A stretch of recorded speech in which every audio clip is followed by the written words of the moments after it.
What could be more tragic than reaching the end of your life and realizing you never lived it as yourself? How many hours have you already surrendered to noise, distraction, and obligations that never carry, only to watch tomorrow dissolve into another cycle of empty repetition? And deeper still, how long will you let the unconscious rule while you pretend to be in command? Jung's words are not decoration, they are a warning. If the privilege of life is to become who you are, then wasting life.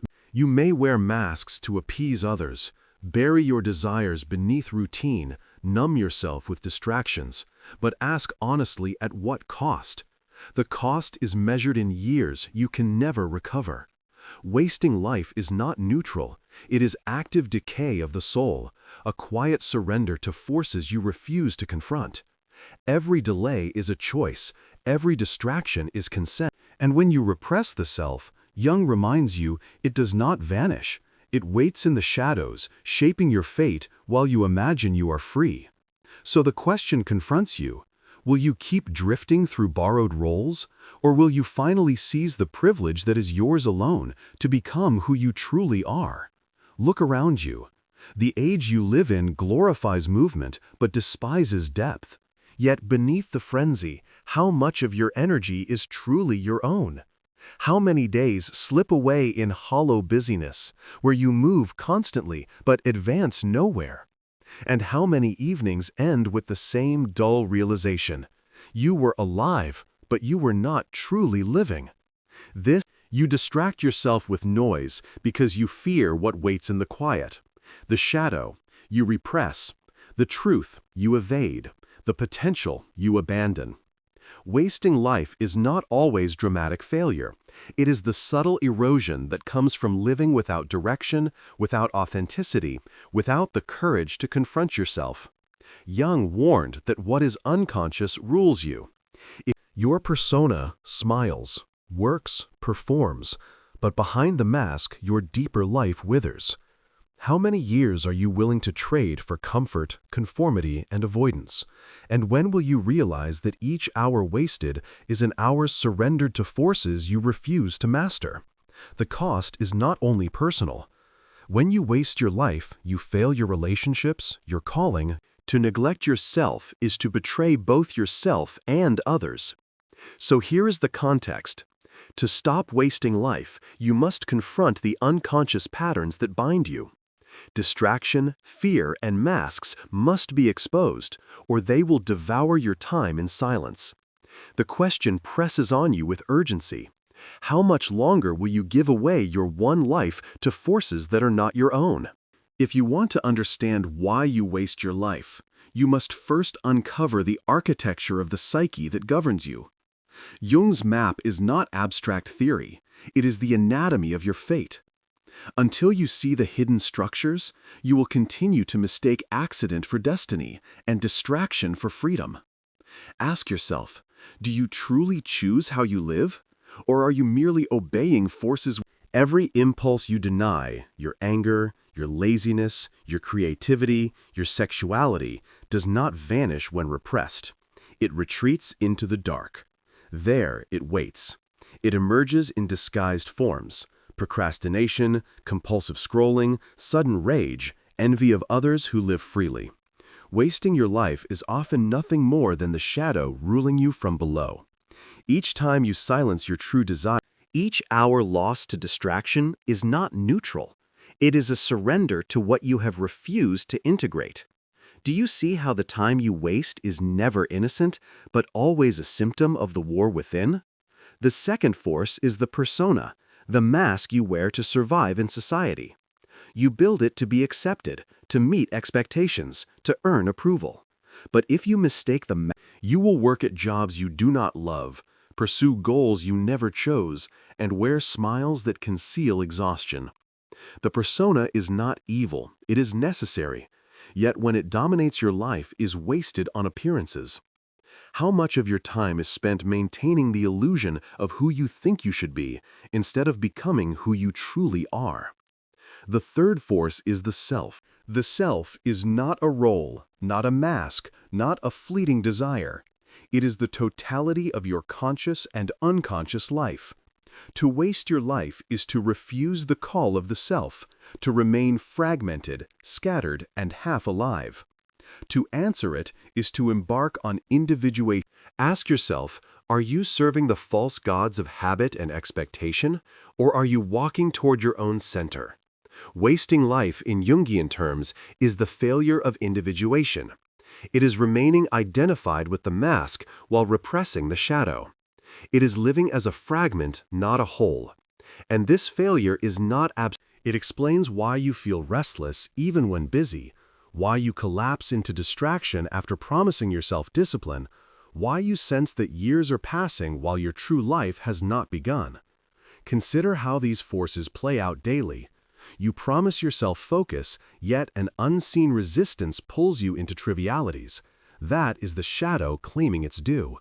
You continue in a career that feels hollow because it looks respectable. That is the persona. And when you feel a deep, almost painful longing for something unnamed, that is the self calling you to awaken. Do you recognize this pattern in your own life? Jung insisted that what you repress rules you. Wasting your life is nothing less than unconscious submission to what you have not integrated. You imagine you are free, yet your choices are driven by buried fears and unacknowledged. You call it busyness, but it is enslavement to the persona. You call it bad luck, but it is fate written by the unconscious. How long will you allow yourself to live as a subject of these hidden rulers? The path forward is clear. To stop wasting your life, you must begin individuation. That means confronting the shadow instead of fleeing it. That means loosening the grip of the persona and daring to live. That means aligning with the self even when its call disrupts your comfort. So the question confronts you with moral weight. Will you continue drifting as a mask worn thin by time? Or will you descend into the depths, confront your shadow, and rise toward the self? If the privilege of a lifetime is to be, which destiny will you choose? Imagine the professional who wakes before dawn, dresses in immaculate suits, and marches into offices filled with status and recognition. To the outside world, this person is successful, disciplined, admired. Yet when the lights dim at night, an emptiness presses in. The applause of others does not silence the gnawing voice that whispers, "This is not your life." That is not discipline. It is servitude to the persona. The tragedy is not failure in the eyes of society. The tragedy is wasting decades chasing approval while abandoning the soul. Do you recognize this pattern in yourself, filling your calendar yet starving your essence? Now consider another example, the adult who avoids responsibility altogether. Hours slip away, scrolling, drifting from one distraction to another. Tasks. This person tells themselves, "I'm just resting, I'll start tomorrow." But tomorrow never comes. What is really happening? The shadow is ruling. Laziness, fear, resentment, all repressed and unacknowledged, seize control through avoidance. Outwardly, this looks like idleness. In truth, ask yourself, how many hours have you lost to diversions that you swore would only last a moment? And how many years have vanished under that same illusion? Then there is the person who once carried a burning creative fire, a gift for writing, painting, building, dreaming, but who buried it under obligations. They convinced themselves it was impractical. And yet, when they pass a bookshop, when they see a canvas, when they hear of someone pursuing their art, an ache rises. That ache is the self calling. But because it is ignored, it festers as envy, bitterness, regret. Life goes on, yet every year feels wasted because the essential call was never answered.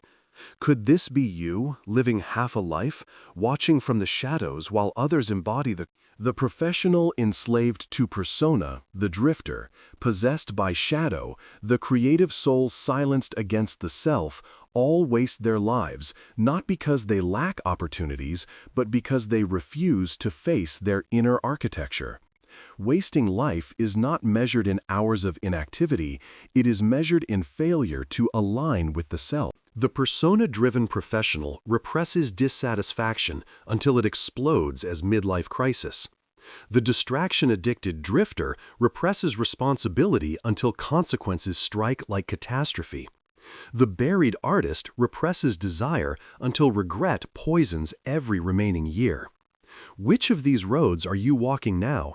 And more importantly, do you have the courage to step off it before it is too late? Notice also, the drifter says, "I am relaxing." The buried artist says, "I am being realistic." Each cloaks waste in rationalizations. But beneath the mask, time is bleeding away. Ask yourself, how many justifications do you recite daily to excuse what you know is betrayal of your essence? This is why Jung insisted on individuation, not as luxury, but as necessity. Without confronting the shadow, the drifter never grows. Without answering the self, the artist never lives. Individuation is the only cure for the slow poison of wasted life. So here is the typical example, and perhaps the mirror you fear. Years filled with activity, distraction, or compromise, yet hollow at the core. You perform, you delay, you pretend. But when silence comes, you know the truth. The wasted life is not measured at the grave. It is measured daily in every choice to ignore the self. And the question remains, which example will define you? The mask of success? The chains of distraction? The grave of buried gifts? Or the rare path of integration, where you refuse to waste another hour and instead begin to live consciously? The decision is, there are mechanisms within you, psychological engines, that make waste possible, even inevitable, when they remain unseen. Jung uncovered them not to condemn, but to expose how the unconscious governs your time when you refuse to live consciously. To break free, you must see how these mechanisms operate. Ask yourself, are you truly choosing how you spend your days, or are you merely obeying laws you never question? When silence falls, the shadow stirs. That hidden part of you filled with what you deny threatens to surface. To avoid confrontation, you drown it out with noise, scrolling, constant busyness. Distraction is not harmless. It is the nervous system shielding you from truth. Every wasted hour is a retreat from the confrontation you fear. Have you noticed how the moment you try to sit still, your hand twitches toward a screen? The second mechanism is busyness as mask. The persona thrives on approval, and so it fills your schedule with tasks that look respectable. Meetings, emails, errands, much of it unnecessary. Yet it convinces you that you are productive. This way, you can avoid asking whether your labor has meaning. Busyness is the perfect How much of your daily routine is authentic purpose, and how much is mask maintenance? The third mechanism is repression, creating pressure. Jung taught that what you repress returns with force. The creativity you bury becomes envy. The desire you deny becomes compulsion. The fatigue you refuse to honor becomes collapse. Wasted life is not laziness. You think you are in control, but in reality, the hours you lose to avoidance are debts collected by your shadow. Do you see how procrastination is not weakness, but unconscious revolt? The fourth mechanism is fate disguised as accident. Jung warned that until you make the unconscious conscious, it will direct your life and you will call it fate. You miss opportunities not because the world can. You delay, you hesitate, you self-sabotage, then you label it bad luck. Yet in truth, it is the unconscious ruling your choices. How many so-called accidents in your life were actually patterns you refused to confront? The fifth mechanism is time as sacrifice. Every day you surrender to distraction, to masks, to repression, you are not simply idle. You are wasted, and you pay with your very life. This is why Jung considered individuation a moral task. To squander your time is to betray your essence and deny the world the unique form only you could embody. Have you reckoned with the moral weight of each wasted hour? Together, these mechanisms form a cycle. You repress what is real, you hide behind the persona, You escape into distraction, you collapse into. The waste does not happen in one dramatic moment. It leaks slowly, invisibly, until you awaken in despair. But here is the crucial point. Because the mechanisms are psychological, they can be dismantled. You are not condemned. Once you recognize distraction as avoidance, busyness as mask, repression as rebellion, you reclaim choice. You no longer call waste relaxation or productivity. You see it for what it is. So the question presses with new urgency. Will you keep serving these hidden mechanisms until they drain your life unnoticed? Or will you expose them, dismantle them, and reclaim your hours? Remember, the unconscious does not care whether you waste your time. It will rule either way. The only difference is whether you live as its subject or as its sovereign. You must anchor your days in practices that expose the unconscious and strengthen conscious sovereignty. Jung did not offer easy tricks. He offered the path of individuation, daily acts that turn drift into direction, noise into meaning, and time into purpose. Ask yourself now, if you were to live today differently, what concrete steps? Each day, carve out a protected space, 15 minutes in the morning or before bed, where you face yourself without distraction. Journal, meditate, or simply sit in silence. Write what you fear, what you desire, what you avoid. Over time, patterns will emerge. The excuses you repeat, the cravings you repress, the masks you wear. If you cannot sit with yourself for even a quarter of an hour, how much of your life have you already abandoned to avoidance?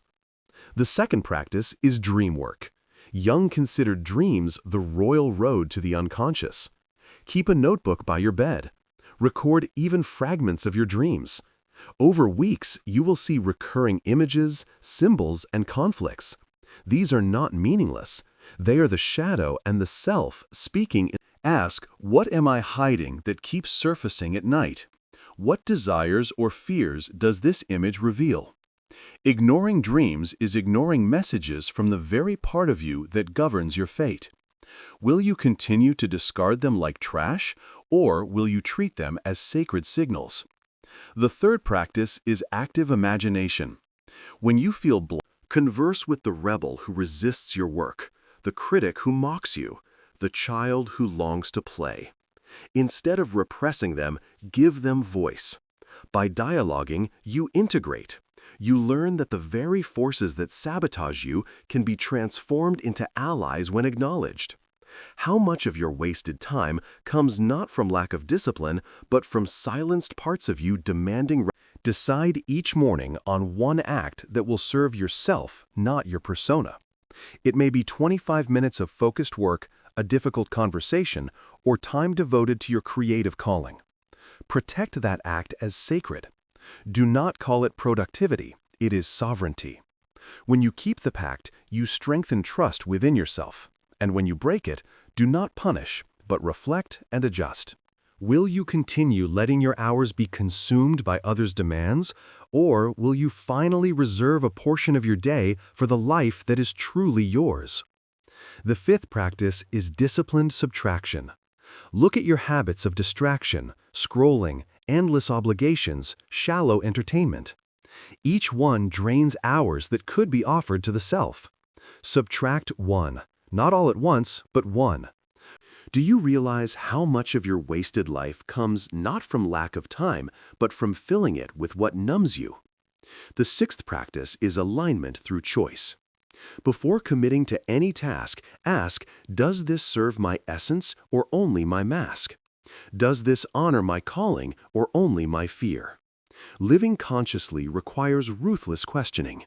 You cannot stop wasting your life until you learn to separate. Will you choose comfort or will you choose truth?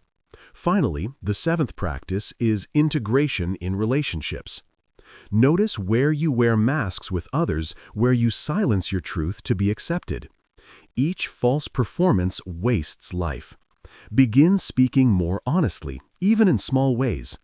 Authentic work. Ask, how much of your life have you wasted performing for others, and how much longer will you continue? These practices are not optional, they are the work of reclaiming time from the unconscious. Reflection, dreams, imagination, boundaries, subtraction, alignment, authenticity, together. So here is the choice before you. Will you continue to scatter your days in distraction and masks, or will you consecrate them to the self that waits within you? Remember, wasting life is not simply doing nothing. It is doing everything except what matters. Begin today with one act. Record your dream. Set one boundary. Speak one honest word. Give 25 minutes to the task that calls your soul. But once you bring it into light, you rule with it. And then your life, instead of wasted, becomes the rare privilege Jung described, to become who you truly are. Life is not wasted in one dramatic collapse. It is squandered slowly, hour by hour, while you tell yourself there will always be more time. Jung's warning could not be sharper. Wasting life is not benign. It is a moral failure, a quiet betrayal of the self that waits to be born in you. How many years have you already given to masks, to distractions, to fears you never named? And how many more will you surrender before you realize that the cost is irreversible? You stand at a threshold. On the other lies individuation, the path of wholeness, the courage to confront your shadow, the strength to strip away persona, the humility to serve the self. The first road feels easy but ends in empty. Which will you choose? Ask yourself, when silence comes at the end of your life, will you say you lived as yourself or that you rehearsed a performance for others? Will you look back with gratitude for battles fought within or with despair for a life unlived? The question is not theoretical, it is pressing, urgent, final. So the call is clear. Stop wasting your life. Begin to withdraw from the mask you have worn too long. Offer your time to the self, not to distraction. Discipline is sovereignty. Individuation is freedom. Jung's challenge is not to dream of a life, it is to live it. The crown is waiting. Will you